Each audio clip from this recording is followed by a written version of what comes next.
चलो शुभ शुरुआत આપણે કરીએ જુદી જુદી જે આપણે ભૌતિક બાબતો જોઈ ત્યાંથી આપણે શુભ શરૂઆત કરીએ ભૌતિક પ્રક્રમો તો આપણે જુદા જુદા ભૌતિક પ્રક્રમો જોયા એ ભૌતિક પ્રક્રમની અંદર એની સાથે સંકળાયેલી વિશિષ્ટતા હોય એ વિશિષ્ટતાની આપણે વાત કરીએ યાની કાલે આપણે જે જોયેલું એનું શોર્ટમાં રિવિઝન થઈ જાય કે માનો કે H2O લિક્વિડ છે અને H2O ગેસ છે આના વચ્ચે સંતુલન સ્થિતિ સ્થાપિત થતી હોય તો આ સંતુલનની અંદર કઈ બાબત એની વિશિષ્ટતા તરીકે આપણને જોવા મળે તો આની અંદર જે વિશિષ્ટતા છે એના તરીકે જોવા મળશે એનું પાર્શિયલ પ્રેશર તો આ H2O નું જે દબાણ છે ને એ દબાણ એની વિશિષ્ટતા જોવા મળશે આપણે જોતા હતા ને કે તાપમાન અચળ રાખી અને અચળ તાપમાન રાખીને આપણે સંતુલન સ્થિતિ પ્રાપ્ત કરીએ તો એક સમય એવો મળશે કે જે સમય એનું દબાણ અચળ થઈ જશે જે સમયે દબાણનું મૂલ્ય અચળ થાય એ સમયને આપણે શું કહેશું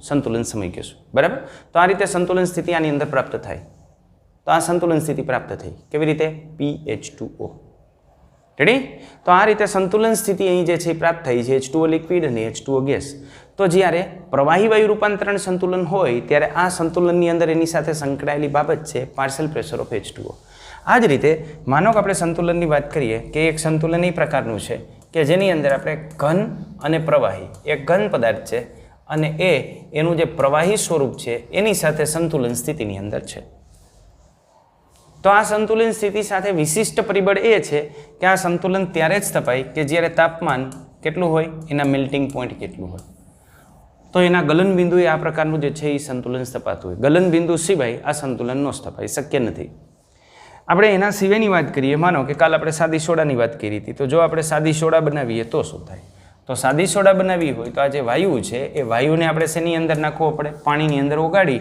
અને એનું દ્રાવણ આપણે બનાવવું પડે તો વાયુ અને એમાંથી આપણે બનાવીએ દ્રાવણ તો વાયુ અને એમાંથી આપણે દ્રાવણ બનાવીએ તો શું થાય તો જો આ વાયુ અને એમાંથી આપણે દ્રાવણ બનાવીએ તો આની અંદર આપણને જોવા મળે CO2 partial pressure of CO2 જેટલું વધારે ને એટલું વાયુની દ્રાવ્યતા વધુ આપણે કાલે જીરા મસાલાની વાત કરી હતી ને કે જુદી જુદી જીરા મસાલા હોય તો એ જીરા મસાલાની અંદર જે બોટલની અંદર ઉપર કાર્બન ડાયોક્સાઇડનું દબાણ વધારે હશે ને એની અંદર દ્રાવ્યતા વધારે હશે એટલે દ્રાવ્યતાનો આધાર કેના ઉપર હોય દબાણ ઉપર જો દબાણ વધારે હશે તો દ્રાવ્યતા વધુ હશે એટલે આમાં જ્યારે સંતુલન સ્થિતિ સ્થપાયેલી હશે ત્યારે આ બંને એકબીજા સાથે સંતુલનની અંદર હશે પણ એમાંય જો પરિસ્થિતિની અંદર તમે ઉપરનું દબાણ વધારો તો અંદર દ્રાવ્યતા વધે ઓકે એટલે આની અંદર જે સંતુલન સ્થિતિ પ્રાપ્ત થઈ છે એ સંતુલન સ્થિતિની અંદર આપણને આવું જોવા મળશે ખાંડની આપણે વાત કરીએ તો માનો કે કોઈ પણ ઘન પદાર્થ છે ખાંડ આ સોલિડ અવસ્થામાં છે અને એને આપણે ઓગાળી નાખી અને એનું દ્રાવણ બનાવીએ તો આનું દ્રાવણ બનાવીએ તો જે તે તાપમાને યાની અચળ તાપમાને આપણને આનું શું જોવા મળે દ્રાવ્યતા અચળ જોવા મળે એની દ્રાવ્યતામાં ફેરફાર ન થાય હા તાપમાન બદલાલો તો દ્રાવ્યતા બદલાય પણ જ્યાં સુધી તમે તાપમાન અચળ રાખશો ત્યાં સુધી એની દ્રાવ્યતામાં ફેરફાર નહીં થાય એની સાંદ્રતા સ્ટેડી જળવાઈ રહેશે રેડી તો આની અંદર જે ફેરફાર આપણને જોવા મળે છે એ ફેરફાર આને આધારે જોવા મળે તો આ કેટલાક આપણે ભૌતિક પ્રક્રમો કાલે આપણે જેની ચર્ચા કરી ગયા હતા એની આપણે વાત કરી તો આવા વિવિધ પ્રકારના જે ભૌતિક પ્રક્રમો છે એમાં આવી કોઈક ને કોઈક બાબત આપણને જોવા મળતી હોય કે જે બાબત એની સાથે ગાઢ સામ્યતા ધરાવતી હોય અને એને આધારે આપણે સંતુલન સ્થિતિનો ખ્યાલ મેળવી શકતા હોઈએ ચલો આપણે એની વિશિષ્ટતાની વાત કરીએ કે આ સંતુલન જે પ્રક્રિયા છે સંતુલન સ્થિતિ છે એની અંદર કેવા પ્રકારની વિશિષ્ટતા જોવા મળતી હોય તો અંશત રીતે તો આપણે જે છે એ કાલે આની ચર્ચા કરી ગયા હતા કે પહેલી પરિસ્થિતિ તો આ સંતુલન સ્થિતિ ત્યારે ઉત્પન્ન થાય કે જ્યારે આપણે રાસાયણિક પ્રક્રિયા અથવા ભૌતિક પ્રક્રમ શેની અંદર કરતા હોઈએ બંધ પાત્રની અંદર એટલે પહેલું બંધ પાત્ર રાખવાનું બીજું હું એક વધારાની એડ કરું છું કે જો આની અંદર જે પ્રક્રમ થાય છે એ પ્રક્રમ કેવું હોવું જોઈએ તો પ્રક્રમ પ્રતિવર્તી પ્રક્રમ હોવું જોઈએ વાસ્તવમાં કોઈ પણ પ્રકારનું ભૌતિક રૂપાંતરણ હોય ને તો એમાં આ બાબત જરૂરી નથી કારણ કે ભૌતિક રૂપાંતરણ પ્રતિવર્તી જ હોય એવું કોઈ ભૌતિક રૂપાંતરણ ન હોય કે જે પ્રતિવર્તી ન હોય બરફનું પાણીમાં રૂપાંતરણ બનતું હોય તો સામે પાણીનું બરફમાં રૂપાંતરણ બનતું જ હોય યાની ભૌતિક પ્રક્રમની અંદર આ કેવું જરૂરી નથી પણ રાસાયણિક પ્રક્રમની અંદર આ કેવું આવશ્યક છે કે રાસાયણિક પ્રક્રમની અંદર એવું જરૂરી ન હોય કે બધી જ રાસાયણિક પ્રક્રિયા પ્રતિવર્તી હોય એટલે આપણે સાથે સાથે એક એડ કરી દીધું પ્રતિવર્તી છે તેમાં કંઈ નુકસાન નથી એટલે બીજી વસ્તુ આપણે આની અંદર એડ કરીએ છીએ કે આમાં દરેક જે પ્રક્રમ છે એ પ્રક્રમ પ્રતિવર્તી હોવું જોઈએ ભૌતિક પ્રક્રમ માટે આવશ્યક નથી કારણ કે બધા જ મોટાભાગના જે ભૌતિક પ્રક્રમો હોય એ પ્રતિવર્તી જ હોય પણ રાસાયણિક પ્રક્રમની અંદર આ ખૂબ જે છે એ આવશ્યક છે ત્રીજું, જ્યારે સંતુલન સ્થિતિ પ્રાપ્ત થાય ત્યારે સંતુલન સ્થિતિ એ શું હોય? તો સંતુલન સ્થિતિ એ VF ઇઝ ઇક્વલ ટુ આપણને VR જોવા મળે, યાની velocity of forward reaction is equal to velocity of reverse reaction જોવા મળશે. યાની પુરોગામી અને પ્રતિગામી પ્રક્રિયાનો વેગ આપણને કેવો જોવા મળશે? તો સમાન જોવા મળશે. બરાબર. તો આની અંદર પુરોગામી અને પ્રતિગામી પ્રક્રિયાનો જે વેગ છે એ વેગ આપણને સમાન જોવા મળશે. કેની અંદર? તો આની અંદર. તો પુરોગામી અને પ્રતિગામી પ્રક્રિયાનો વેગ આપણને આની અંદર સમાન જોવા મળશે. તો આ રીતે આપણને જોવા મળે બંધ પાત્રની અંદર પ્રતિવર્તી અને આ વસ્તુ. ચોથી વસ્તુની આપણે વાત કરીએ તો આની અંદર એને જે અસર કરતા પરિબળો છે એ અસર કરતા પરિબળો આપણે અચળ રાખશું.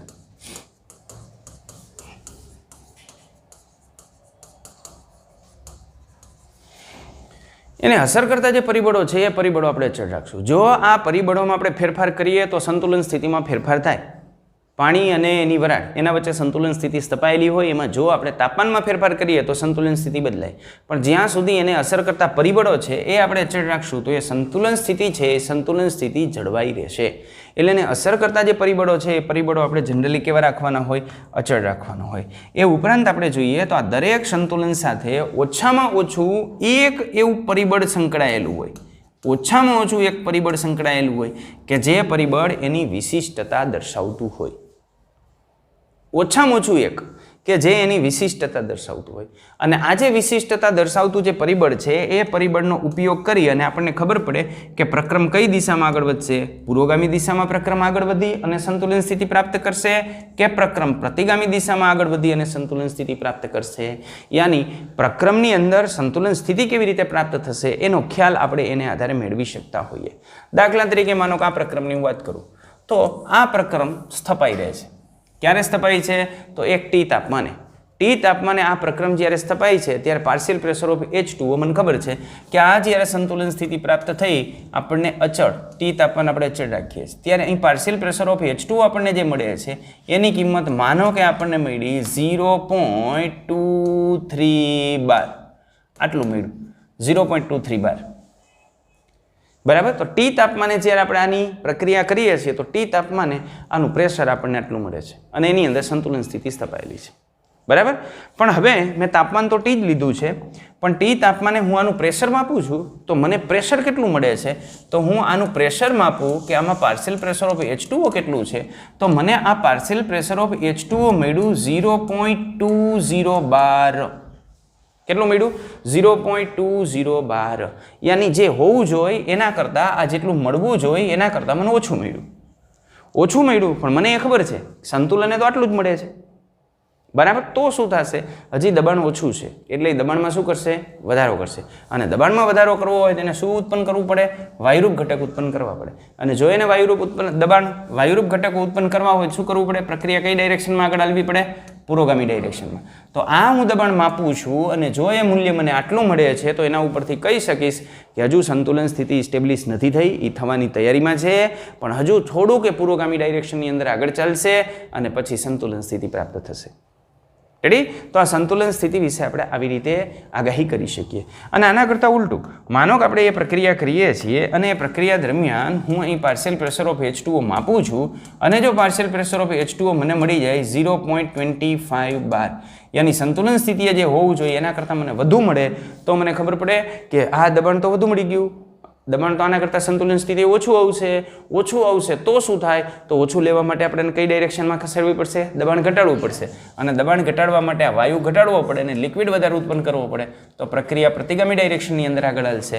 તો આ કેસની અંદર આપણે કહી શકીએ પ્રક્રિયા પાછી વળશે અને સંતુલન સ્થિતિ પ્રાપ્ત કરશે.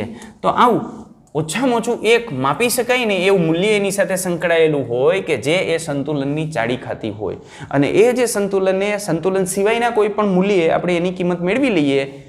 બરાબર. સંતુલન સિવાયનું કોઈ પણ બિંદુ હોય ત્યાં આપણે એની કિંમત મેળવી લઈએ તો અહીંયા મળતી કિંમતને આધારે આપણે કહી શકીએ કે સંતુલન સ્થિતિ પુરોગામી ડાયરેક્શનમાં આગળ વધીને પ્રાપ્ત થશે કે પ્રતિગામી ડાયરેક્શનમાં આગળ વધી અને સંતુલન સ્થિતિ પ્રાપ્ત થશે. ક્લિયર? તો આવી કેટલીક લાક્ષણિકતાઓ આની સાથે સંકળાયેલી હોય. ચલો હવે આપણે વાત કરીએ ગતિશીલ સ્વભાવની. તો ગતિશીલ સ્વભાવ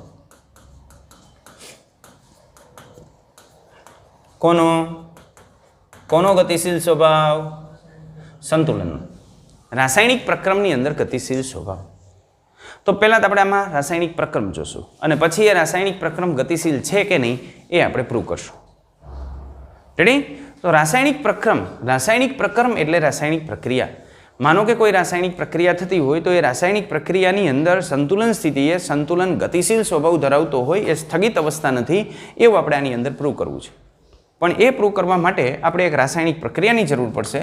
તો સૌપ્રથમ હું એક રાસાયણિક પ્રક્રિયા લઈને આગળ વધું છું. આ રાસાયણિક પ્રક્રિયાની અંદર આપણે આવી રીતની લઈએ છીએ, એક પ્રક્રિયક લઈએ એ અને બીજો પ્રક્રિયક લઈએ છીએ બી. તો એ અને બી પ્રક્રિયક છે. આ પ્રક્રિયક વચ્ચે આપણે રાસાયણિક પ્રક્રિયા કરીએ છીએ. એમના વચ્ચે આપણે રાસાયણિક પ્રક્રિયા કરીએ એટલે નિપજ ઉત્પન્ન થાય સી અને ડી. અહીં આપણે એક વસ્તુ ધ્યાનમાં રાખી છે કે બે પ્રક્રિયક રાખ્યા છે અને બે નિપજ રાખી છે. પણ આપણે વસ્તુ એ ધ્યાનમાં રાખી છે કે પ્રક્રિયક એ અને બી બંનેના મોલની સંખ્યા કેવી છે? સરખી. તો અહીં પ્રક્રિયક એ અને બી એના મોલની સંખ્યા સરખી છે. પ્રક્રિયક સી અને ડી એના મોલની સંખ્યા પણ સરખી છે. રેડી? એટલે એ અને બી બે જુદા જુદા દર્શાવવાની જગ્યાએ જો હું શરૂઆતમાં બંનેની સાંદ્રતા સરખી લઈ લઉં તો મને એનો આલેખ દોરવામાં મજા આવે, એટલા માટે મેં આ પ્રકારની પ્રક્રિયા લીધી છે. તો જો આપણે રાસાયણિક પ્રક્રિયાની અંદર એ અને બી લેશું અને એને ભેગા કરશું તો એમાંથી નિપજ સી અને ડી મળશે, યાની પુરોગામી પ્રક્રિયા થશે. પણ જેમ જેમ આ નિપજ ઉત્પન્ન થશે એ નિપજમાંથી પાછો પ્રક્રિયક બનશે, યાની પ્રતિવાર્તી પ્રક્રિયાની જે છે એ શરૂઆત થશે અને અંતિમ સમયે એના અંદર સંતુલન સ્થિતિ પ્રાપ્ત થશે. આ સંતુલન સ્થિતિ વિશે આપણે લખવું હોય તો આપણે આ રીતે સંતુલન સ્થિતિ વિશે લખી શકીએ કે માનો કે આ બાજુ હું આલેખ દોરું છું. આ આલેખની અંદર આપણે આ બાજુ પસંદ કરીએ છીએ સાંદ્રતા અને આ બાજુ આપણે પસંદ કરીએ છીએ સમય. તો સાંદ્રતા વિરુદ્ધ સમયનો આપણે એના માટે આલેખ દોરવાનો છે. તો સાંદ્રતા વિરુદ્ધ સમયનો આપણે આલેખ દોરીએ તો આ આલેખ આપણને કેવી રીતે મળશે? તો આ જે સાંદ્રતા વિરુદ્ધ સમયનો આલેખ દોરીએ છીએ એમાં એ અને બી બંનેના મોલની સંખ્યા સરખી છે. તો હું એ અને બી આ બંનેની જે સાંદ્રતા છે એ સાંદ્રતા આટલી લઈ લઉં છું. આ એ અને બીની સાંદ્રતા છે. આ એ અને બીની સાંદ્રતામાં સમયની સાથે શું થશે? તો જેમ રાસાયણિક પ્રક્રિયા થાય એમાં પુરોગામી પ્રક્રિયા થાય એટલે આ એ અને બી છે એ બી વપરાશે અને વપરાય એટલે રાસાયણિક પ્રક્રિયામાં એની સાંદ્રતામાં શું થાય? ઘટાડો થાય. જો એની સાંદ્રતામાં ઘટાડો થાય તો સાંદ્રતા ઘટશે સમયની સાથે સાથે, તો એનો જે આલેખ છે એ આપણને આવો મળશે. પણ આ કેના માટે છે? એ અથવા તો બી માટે. અથવા બી આપણે શું કામ મૂકી શકીએ? કારણ કે બંનેના મોલની સંખ્યા સરખી છે અને શરૂઆતમાં આપણે બંનેની સાંદ્રતા કેવી લીધી છે? સરખી લીધી છે એટલા માટે. બરાબર? હવે આ પ્રક્રિયા થાય છે એ દરમિયાન ઉત્પન્ન શું થાય છે? સી અને ડી. અને આ જે સી અને ડી ઉત્પન્ન થાય રાસાયણિક પ્રક્રિયા કરી, પ્રતિગામી પ્રક્રિયા કરી અને એમાંથી એ અને બી ઉત્પન્ન થાય છે. તો શરૂઆતમાં તો સી અને ડી ઉત્પન્ન ન થયા હોય તો એની સાંદ્રતા કેવી હોય? 0. જેમ જેમ પ્રક્રિયા આગળ વધતી જાય એમ સી અને ડી ઉત્પન્ન થતા જાય એટલે એની સાંદ્રતા વધતી જાય. એની સાંદ્રતા વધે તો એની રાસાયણિક પ્રક્રિયાનો વેગ વધતો જાય એટલે સી અને ડીની સાંદ્રતા વધતી જાય અને અંતિમ સમયે આપણને આમ જોવા મળે. તો આ શેના માટે છે? સી ઓર ડી માટે. તમે અહીંથી જોઈ શકો કે એક પરિસ્થિતિ એવી ઉત્પન્ન થઈ કે જે પરિસ્થિતિએ અહીંથી એક પરિસ્થિતિ ઉત્પન્ન થઈ. હવે આની સાંદ્રતામાં ફેરફાર થતો નથી, આની સાંદ્રતામાં ફેરફાર થતો નથી. તો આ સ્થિતિને આપણે કહીએ છીએ સંતુલન. તો એ સ્થિતિને આપણે સંતુલન તરીકે દર્શાવીએ છીએ. તો આ સંતુલન થયું. રેડી? તો આ રીતે આની અંદર આપણને સંતુલન સ્થિતિ જોવા મળે. તો આ થઈ ગઈ સંતુલન સ્થિતિ. ક્લિયર? પણ સંતુલન સ્થિતિ પ્રાપ્ત કેવી રીતે થઈ? તો એ અને બી બંને વપરાણા, સી અને ડી ઉત્પન્ન થયા. એક સમય એવો આવ્યો કે બંનેની સાંદ્રતા હવે અચળ રહેવાની ચાલુ થઈ ગઈ. તો જ્યારે બંનેની સાંદ્રતા અચળ રહે છે ત્યારે એની અંદર સંતુલન સ્થિતિ પ્રાપ્ત થઈ હોય. તો શું આ રાસાયણિક પ્રક્રિયા માત્ર એ અને બીથી આપણે લઈએ તો જ આની અંદર સંતુલન સ્થિતિ પ્રાપ્ત થાય? ના, એવું નથી. જો આ રાસાયણિક પ્રક્રિયા તમે આના કરતાં ઉલટું કરો કે માનો કે સી અને ડી લ્યો તો સી અને ડી વચ્ચેની રાસાયણિક પ્રક્રિયા થઈ અને નિપજ શું મળશે? એ અને બી મળશે. બરાબર? એટલે આમાં અહીંથી શરૂઆત કરીએ તો શરૂઆતમાં કોની સાંદ્રતા વધારે હોય? સી અને ડીની. અને એ અને બીની ઓછી હોય. યાની અહીંયા એ અને બી છે એની જગ્યાએ સી અને ડી આવી જાય. સી અને ડીની જગ્યાએ એ અને બી ગ્રાફ આવો જ મળે આપણને. રેડી?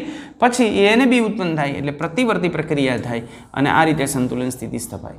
તો આના પરથી આપણે સંતુલનનો બીજો એક સ્વભાવ નક્કી કરી શકીએ કે જો રાસાયણિક પ્રક્રિયા પ્રતિવર્તી હોય ને તો ચોક્કસ તાપમાને આપણે જે પરિસ્થિતિની અંદર સંતુલન સ્થિતિ પ્રાપ્ત કરતા હોઈએ છીએ એ પરિસ્થિતિએ તમે પ્રક્રિયકથી શરૂઆત કરો તોય ભલે અને નિપજથી શરૂઆત કરો તોય ભલે, એની સંતુલન સ્થિતિ તો એઝ ઇટ ઇઝ જે મળતી હતી ને એ જ મળે. યાની રાસાયણિક પ્રક્રિયા પુરોગામી દિશામાં આગળ વધી અને સંતુલન સ્થિતિ પ્રાપ્ત કરે છે અથવા તો પ્રતિગામી દિશામાં આગળ વધી અને સંતુલન સ્થિતિ પ્રાપ્ત કરે છે. તો આ બંને ડાયરેક્શનમાં એ આગળ વધી અને સંતુલન સ્થિતિ પ્રાપ્ત કરી શકે. હવે આપણે તો આ સંતુલનનો ગતિશીલ સ્વભાવ જોઈએ છે, તો આ સંતુલનનો ગતિશીલ સ્વભાવ આમાં આપણને કેમ મળે? આ તો રાસાયણિક પ્રક્રિયા નથી. તો ચાલો એના માટે આપણે રાસાયણિક પ્રક્રિયાની વાત કરીએ. તો એના માટે આપણે ખૂબ જ જાણીતી, જૂની અને જાણીતી રાસાયણિક પ્રક્રિયા લઈએ કે જેમાં નાઇટ્રોજન ગેસ અને હાઇડ્રોજન ગેસ એમના વચ્ચે આપણે રાસાયણિક પ્રક્રિયા કરી અને એમોનિયા બનાવીએ છીએ. આ એમોનિયાની બનાવટની હેબર વિધિ છે. પ્રક્રિયાને આપણે બેલેન્સ કરીએ તો પ્રક્રિયાને આપણે જો બેલેન્સ કરવા જઈએ તો આપણને આ રીતે જોવા મળે કે નાઇટ્રોજન 2 છે એટલે 2 લેવા પડે, હાઇડ્રોજન 6 થયા એટલે 3 લેવા પડે. તો એક એવી રાસાયણિક પ્રક્રિયા છે કે જેમાં દરેકના તત્વયોગ મિતિ ગુણાંક સમાન નથી. તત્વયોગ મિતિ ગુણાંક કેવા છે? જુદા જુદા છે. તો જ્યારે આવા તત્વયોગ મિતિ ગુણાંક જુદા જુદા હોય, આવી રાસાયણિક પ્રક્રિયાની અંદર જે સંતુલન સ્થિતિ પ્રાપ્ત થતી હોય એ આપણે કેવી રીતે વ્યાખ્યાયિત કરી શકીએ તો એની આપણે ચર્ચા કરીએ. ચલો, તો હું આલેખ ડ્રો કરું છું. અહીં જે આપણે આલેખ ડ્રો કરશું એમાં આ બાજુ શું રાખશું? સાંદ્રતા. તો એ બાજુ સાંદ્રતા રાખીએ છીએ અને અહીં આપણે ઉપયોગ કરીએ છીએ સમયનો. તો સાંદ્રતા વિરુદ્ધ સમયનો આપણે આલેખ દોરીએ છીએ, C વર્સિસ T નો આપણે આલેખ દોરીએ છીએ. તો આ જે C વર્સિસ T નો આલેખ છે એની અંદર આપણને શું જોવા મળે? તો જો C વર્સિસ T ના આલેખની અંદર આપણને આમ જોવા મળશે. અહીં આપણે એક વસ્તુ ક્લિયર કરી નાખશું કે નાઇટ્રોજન 1 મોલ વપરાય તો હાઇડ્રોજન કેટલો વપરાય? 3 મોલ વપરાય. એટલે નાઇટ્રોજનની ખપત કરતાં હાઇડ્રોજનની ખપત કેવી છે? 3 ગણી વધારે હશે. તો એના માટે હું શું કરું છું ભાઈ? હાઇડ્રોજનની સાંદ્રતા વધારે લઉં છું. તો આ હું લઉં H2 ની સાંદ્રતા. રેડી? નાઇટ્રોજનની સાંદ્રતા હું એની સાપેક્ષમાં ઓછી લઈશ. તો હાઇડ્રોજનની સાંદ્રતા આ 1 મોલ વપરાય ત્યાં 3 મોલ વપરાતો હોય તો હાઇડ્રોજનની સાંદ્રતામાં થતો ફેરફાર આપણે આ રીતે દર્શાવી શકીએ. તો આ શું થયું? હાઇડ્રોજનની સાંદ્રતામાં થતો ફેરફાર. કારણ કે હાઇડ્રોજન પ્રક્રિયક છે એટલે સાંદ્રતા ઘટે. તો સામે નાઇટ્રોજન પણ પ્રક્રિયક છે મારા ભાઈ. તો નાઇટ્રોજનની સાંદ્રતા આપણે આવી રીતે દર્શાવી શકીએ. આ જે નાઇટ્રોજન છે એ નાઇટ્રોજન, તો નાઇટ્રોજન આ 3 મોલ વપરાય ત્યારે 1 જ મોલ વપરાય છે એટલે એમાં જે ફેરફાર થતો હોય એના કરતાં આમાં થતો ફેરફાર ઓછો હોય તો હું નાઇટ્રોજનની સાંદ્રતા શરૂઆતમાં ઓછી લઉં છું. શા માટે ઓછી લઉં છું? કારણ મને ખબર છે કે નાઇટ્રોજન ઓછો હશે તો પણ રાસાયણિક પ્રક્રિયા કરશે. કારણ કે તમે જાણો છો કે આ પ્રક્રિયામાં નાઇટ્રોજન 1 મોલ લઈએ તો હાઇડ્રોજન કેટલો લેવો પડે? 3 મોલ લેવો પડે. બરાબર? તો નાઇટ્રોજનની સાંદ્રતા મેં ઓછી રાખી છે. તો સામે એની સાંદ્રતામાં થતો ફેરફાર પણ આપણને કેવો મળશે? ઓછો મળશે. આ રીતનું આપણને નાઇટ્રોજન માટે મળશે. તો નાઇટ્રોજન માટે આપણને આમ મળ્યું. પણ હવે આપણે વાત કરીએ એમોનિયા માટે. તો એમોનિયાની અંદર શું થાય? તો આ જ્યારે 1 મોલ વપરાય ત્યારે એમોનિયા કેટલો ઉત્પન્ન થાય? 2 મોલ.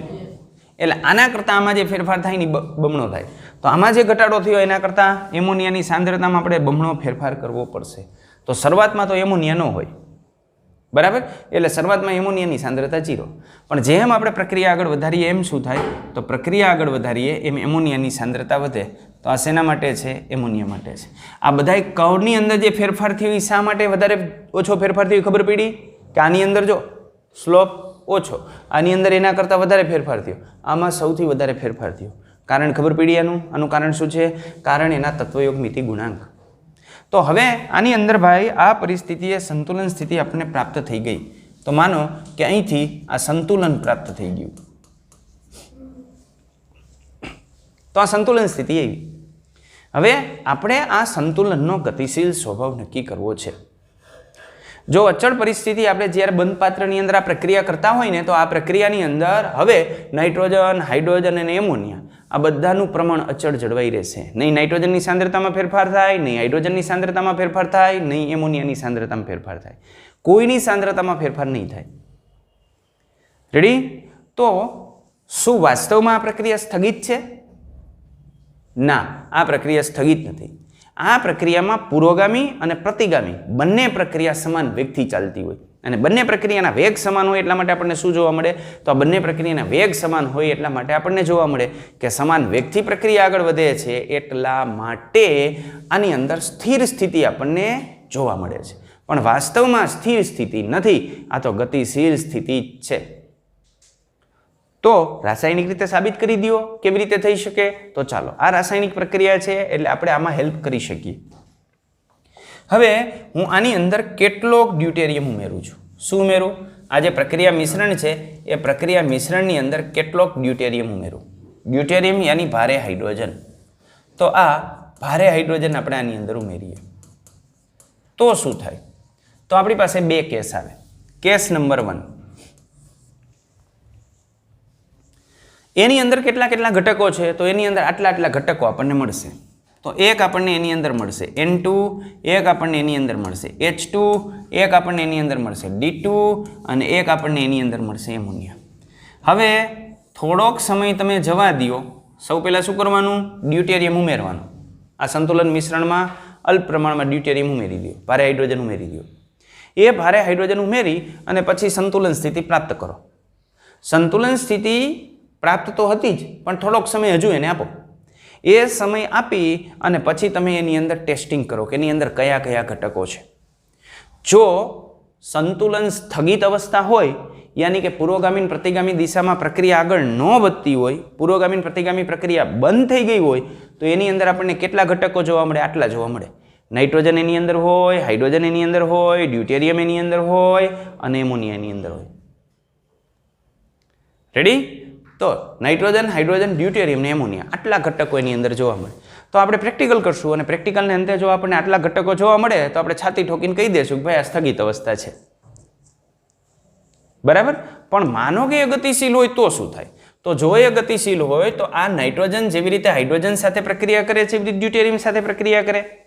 કારણ કે હાઇડ્રોજન ને ડ્યુટેરિયમ એકબીજાના સમસ્થાનિકો છે. સમસ્થાનિકોમાં પ્રોટોનની સંખ્યા સરખી હોય, સમસ્થાનિકોમાં ઇલેક્ટ્રોનની સંખ્યા પણ સરખી હોય. સમસ્થાનિકોમાં ઇલેક્ટ્રોનની સંખ્યા સરખી હોય એને લઈને સમસ્થાનિકોની અંદર આપણને શું જોવા મળે? એના રાસાયણિક ગુણધર્મોની અંદર સામ્યતા જોવા મળે. તો જેવી રીતે હાઇડ્રોજન પ્રક્રિયા કરે છે એવી જ રીતે ડ્યુટેરિયમ પ્રક્રિયા કરશે. હા, એની પ્રક્રિયાનો વેગ થોડોક ધીમો હોય, કારણ કે ડ્યુટેરિયમની અંદર આપણે ભણી ગયા હતા કે એની બંધન એન્થાલ્પીનું મૂલ્ય વધારે હોય એટલે થોડીક રાસાયણિક પ્રક્રિયા ધીમી પડે, બાકી ગુણધર્મો સરખા જ જોવા મળે. રાસાયણિક પ્રક્રિયામાં હાઇડ્રોજન જે જગ્યાએ પ્રક્રિયા કરે છે એ જ જગ્યાએ આ પ્રક્રિયા કરશે. એટલે પ્રક્રિયાની અંદર બીજો કોઈ ભેદ નહીં આવે, ધીમી થોડીક હોઈ શકે. બરાબર? તો આપણે આની અંદર ડ્યુટેરિયમ ઉમેરીએ છીએ તો એનાથી શું થાય? તો જો ડ્યુટેરિયમ રાસાયણિક પ્રક્રિયા કરે તો આની અંદર આવું બને. Second case. તો સેકન્ડ કેસની અંદર આવી સંભાવના છે કે અહીં આપણને શું જોવા મળશે? તો આવું થઈ શકે. એની અંદર N2 જોવા મળે, એની અંદર H2 જોવા મળે, એની અંદર D2 જોવા મળે.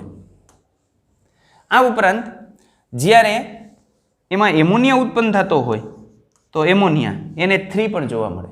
પણ જો આ નાઇટ્રોજન ને ડ્યુટેરિયમની પ્રક્રિયા થાય ત્યારે એની સાથે માત્ર ડ્યુટેરિયમની પ્રક્રિયા થાય તો આપણને જોવા મળે ND3. આ નાઇટ્રોજન અને માત્ર ડ્યુટેરિયમની પ્રક્રિયા થાય તો આપણને ND3 જોવા મળે. પણ ડ્યુટેરિયમની સાથે જો હાઇડ્રોજન પણ હોય તો આપણને આવું જોવા મળે, NH2D પણ જોવા મળે, NHD2 પણ જોવા મળે અને ND3 પણ જોવા મળે. પછી આનું વિઘટન થાય, માનો કે આમાંથી કોઈ પણનું વિઘટન થાય, એમોનિયાનું વિઘટન થાય શું મળે? નાઇટ્રોજન ને હાઇડ્રોજન. આનું વિઘટન થાય શું મળે? નાઇટ્રોજન ને ડ્યુટેરિયમ. પણ જો આ બેમાંથી કોઈ પણનું વિઘટન થાય તો એ વિઘટનથી આપણને મળે એક હાઇડ્રોજન જાય ને એક ડ્યુટેરિયમ જાય તો HD સ્વરૂપે આપણને ડ્યુટેરિયમ જોવા મળે કે જેમાં એક હાઇડ્રોજનનો એટમ હોય ને એક ડ્યુટેરિયમનો હોય. બરાબર? તો હવે આપણે આની પ્રાયોગિક પ્રક્રિયા કરી અને તપાસને આધારે જો સંતુલન મિશ્રણની અંદર આટલો લબાચો જોવા મળે તો આપણે કહેશું કે ભાઈ સંતુલન ગતિશીલ અવસ્થા છે, એ સ્થગિત નથી. આપણને ભલે એવું લાગતું હોય કે સાંદ્રતામાં ફેરફાર નથી થતો, પણ એની રાસાયણિક પ્રક્રિયામાં આટલા બધા બદલાવ થયા. આપણે તો આટલું જ ઉમેર્યું હતું, નાઇટ્રોજન, હાઇડ્રોજન ને એમોનિયા હતા અને ડ્યુટેરિયમ ઉમેર્યો હતો. પણ આ ડ્યુટેરિયમ જે ઉમેર્યો એ ડ્યુટેરિયમથી આપણને એની અંદર HD જોવા મળ્યો, એની અંદર NH2D જોવા મળ્યો, NHD2 જોવા મળ્યો અને ND3 પણ એની અંદર ઉત્પન્ન થયો. તો ભાઈ આમાં રાસાયણિક પ્રક્રિયા બે ડાયરેક્શનમાં થાય છે. જો માત્ર આટલું જ જોવા મળે ને, NH2D જોવા મળે, NHD2 જોવા મળે અને ND3 જોવા મળે તો આપણે કહી શકીએ પૂર્વગામી દિશામાં પ્રક્રિયા થાય છે. પણ આમાં સાથે સાથે HD જોવા મળ્યો ને HD તો જ ઉત્પન્ન થાય પ્રક્રિયા રિવર્સ ડાયરેક્શનની અંદર થતી હોય. તો આ જે બધા જ ઘટકો આની અંદર જોવા મળે તો આપણે કહી શકીએ કે ભાઈ આ ગતિશીલ સ્વભાવ ધરાવે છે. તો હવે આ કેમ નક્કી કરવું આ છે કે નહીં? આપણે ખખડાવીને પૂછીએ ભાઈ કોણ કોણ છો અંદર, તો આ બોલે હું આ છું. કેમ ખબર પડે? તો આ ખબર પડે ચેપ્ટર નંબર 1 ને આધારે. ચેપ્ટર નંબર 1 ની અંદર આપણે એવું ભણ્યા હતા કે કોઈ પણ પરમાણુ હોય એનું પરમાણુય દળ નક્કી કરવું હોય તો પ્રયોગશાળાની અંદર આપણે દ્રવ્યમાન સ્પેક્ટ્રોમીટરનો ઉપયોગ કરીએ છીએ અને આ દ્રવ્યમાન સ્પેક્ટ્રોમીટરને આધારે એનું દળ નક્કી કરવામાં આવે છે. તો દ્રવ્યમાન સ્પેક્ટ્રોમીટરને બોલાવીએ કે આવો દ્રવ્યમાન સ્પેક્ટ્રોમીટર, તમે અમને આના દળ નક્કી કરી દો. બરાબર.